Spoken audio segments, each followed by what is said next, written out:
আজকের ভিডিওটা কি বলে শুরু করবো সত্যি কথা বলতে বুঝতেই পারছি না। যাই হোক, তোমরা অনেকেই বুঝে গেছো যে আজকে আমার স্বাদ, হ্যাঁ 7 মাসের স্বাদ। তো চলো তোমাদেরকে আজকে আমার কিছু কিছু নিয়ম দেখাই। সব নিয়ম তো দেখানো সম্ভব না, সকাল থেকে প্রচুর নিয়ম হয়ে গেছে। তো এখন ঘরে এসেছি, তো এখন এই যে মেন নিয়মটা যেটা থাকে যে ছেলে হবে না মেয়ে হবে। তো চলো তোমরা দেখতে থাকো যে আমি কি তুলেছিলাম। আশা করি তোমরা অনেকে এখন দেখে ফেলেছো যে আমি কী তুলেছিলাম। আমার একটা শর্ট ভিডিও ছাড়া আছে, এই দেখো আমি তুলেছিলাম পুতো।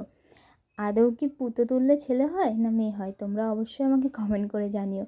সত্যি কথা বলতে আমি কিন্তু পার্সোনালি এটা বিশ্বাস করি না, কারণ আমাকে ভগবান যেটা দিয়েছে সেটা তো হয়েই রয়েছে, তাই না? আমি যাই বা তুলি, তো এদিকে 3টে জিনিস ঢাকা ছিল, সব কটা আমাকে তুলতে বললো, আর এক এক করে সব নিয়মগুলো হচ্ছে। তো এদিকে ফার্স্টে তো আমি পুতো তুলে নিলাম, তারপরে প্রদীপটা ঢাকা ছিল সেটাও তুলে নিলাম, এরপরে পায়েসটা। আর আজকে না আমার একটা মনে মনে অনেক আনন্দ হচ্ছে।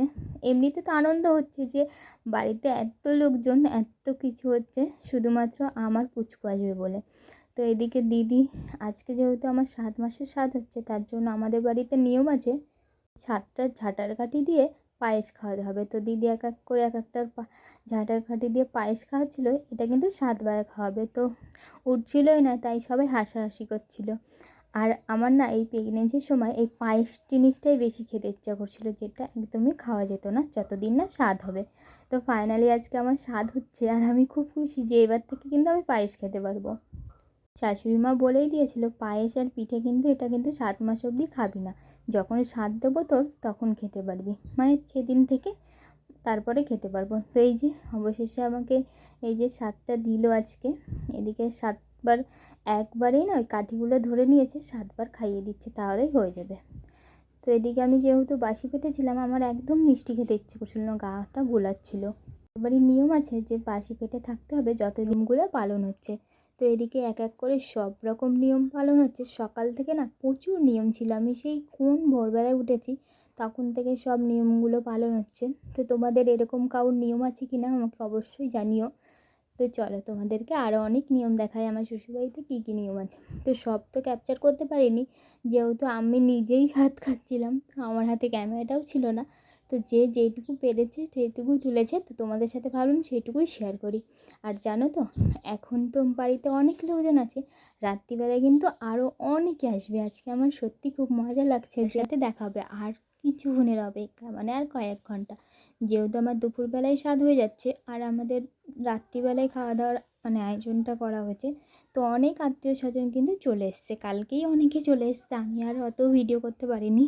বুঝতেই পারছো তাড়াহুড়ো, কি বলবো, অনেক নিয়ম, তারপরে অনেক লোকজনের ভিতরে না আমার ক্যামেরাটা নিয়ে থাকতেও অনেকটা লজ্জা লাগছিলো। তো এদিকে দেখো আর একটা নিয়ম শুরু হয়ে গেছে। এদিকে 5 রকম ফল ছিল, সেটা কচে দিচ্ছে। আর এই ফলটা কিন্তু আমার বাপের বাড়ির থেকে আনতে হয়, যেহেতু আজকে আমার একসাথেই দুটো স্বাদ দিয়ে দিচ্ছে, একটা বাসি স্বাদ আর একটা এমনি স্বাদ। পিঠে আর পিঠেটাও দিয়ে দিয়েছে। এটা কিন্তু বাসির স্বাদে অনেকের নিয়ম থাকে, আমাদের বাড়িতেও সেই নিয়মই, কিন্তু দুদিন ঝামেলা হয়ে যায় একটু।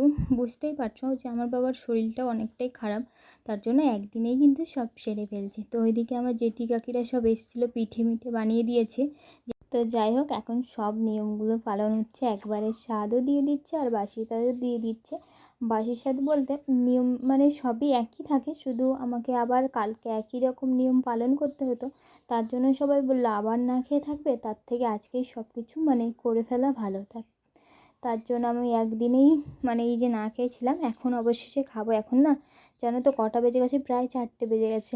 তো আমার প্রচুর সকাল থেকেই মাথাটা ঘোরাচ্ছে, এই যে মিষ্টি টিষ্টি খাওয়ানো হচ্ছে, তারপরে পিঠে পায়েস। তো এখন এই যে 5 রকম ভাজি, তারপরে এই যে মাথা দিয়েছে একটা মাছের, অনেক বড় একটা, তারপরে এই যে ডাল, তারপরে মাছের ঝোল, যেহেতু স্বাদে মাছই করে, মাছটাই শুভ। তো এদিকে চুষি পিঠে, তারপরে কুলি পিঠে, যাই হোক অনেক ধরনের পিঠে দিয়েছে, যেটা আমি এতদিন খেতে পারিনি, আজকের থেকে সব খাবো। আর এদিকে এক এক করে সবাই আশীর্বাদ করে নিচ্ছিল। এদিকে ফার্স্টে দিদি করছিল, যেহেতু দিদি আমার সব রকম মানে নিয়মগুলো আগে করছিল, যেহেতু বাড়ির বড় বউ দিদি, তার জন্যই দেখো দিদি এদিকে লজ্জা পাচ্ছিলো যে বললাম করছিলাম বলে। তো যাই হোক, দিদি বড় তো তার জন্য। তো এদিকে সবাই, এই যে আমার জেঠিরা সব আশীর্বাদ করছিলো এক এক করে, সবাই করছিলো, কিন্তু সবার ভিডিও না ক্যাপচার করতে পারিনি, যেহেতু ভিডিওটা অনেকটা বড় হয়ে যাবে।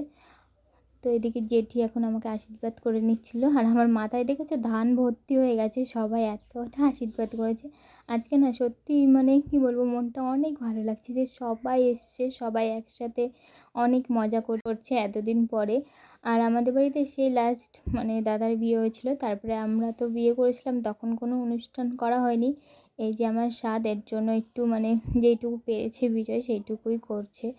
তো এদিকে জেঠি সব পায়েস মায়েস মানে ওই পিঠে মিঠে খাইয়ে দিচ্ছিল, মানে এটা নিয়ম, সবাইকেই খাওয়াতে হয়। আর মিষ্টি খেতে না সত্যি আর ভাল লাগছিল না, মানে কখন মনে হচ্ছিলো একটু ঝাল কিছু খাই। তো যাই হোক, এদিকে আরিয়ানও বসে আছে, ওকে আমি চুপ করে বসিয়ে রেখেছি, কারণ ও যদি মানে না বসে থাকে তাহলে তো হবে না, একটা বাচ্চা যেহেতু লাগেই। তো এদিকে আমার দিদির শাশুড়ি মা এসেছিলো, তো এই যে মাইমা আমাকে আশীর্বাদ করে নিচ্ছে। তারপরে মানে আরও অনেকেই করেছিল, কিন্তু সবার ভিডিও তো আর ক্যাপচার করতে পারিনি। তো এদিকে মাইমার ভিডিওটা দেখলাম যে রয়েছে, মানে আমি নিজেও জানি না কার কার ভিডিও তোলা হয়েছে কি কার কার ভিডিও তোলা হয়নি, যেহেতু আমার হাতে ফোনও ছিল না। তো এদিকে মাইমা আমাকে সুন্দর করে সব আশীর্বাদ করে সব কিছু খাইয়ে দিল। তো চলে, এরপরে আমরা কিন্তু খেতে বসবো। আর এই একই ভিডিওর ভিতরে কিন্তু আমি সব কিছু দেখাতে পারছি না, তোমাদের নেক্সট ভিডিওতে দেখাবো যে আমাদের বাড়িতে আর কী কী নিয়ম ছিল, আর কী কী নিয়ম মানে পালন করা হয়েছে। তো চলো এক এক করে এরকম কিন্তু চলতেই থাকবে, কিন্তু সবার ভিডিও তো আর আমার মানে কি বলবো ক্যাপচার করা হয়নি। তো তোমাদের নেক্সট ভিডিওতে দেখাবো এরপরে কী কী হয়েছিল না হয়েছিল। তো ততক্ষণ তোমরা ভালো থেকো, সুস্থ থেকো, আর আমাকে অনেক অনেক আশীর্বাদ করো যেন আমি একটা সুস্থ স্বাভাবিক একটা সন্তানকে জন্ম দিতে পারি। তো চলো আজকের মতন টাটা।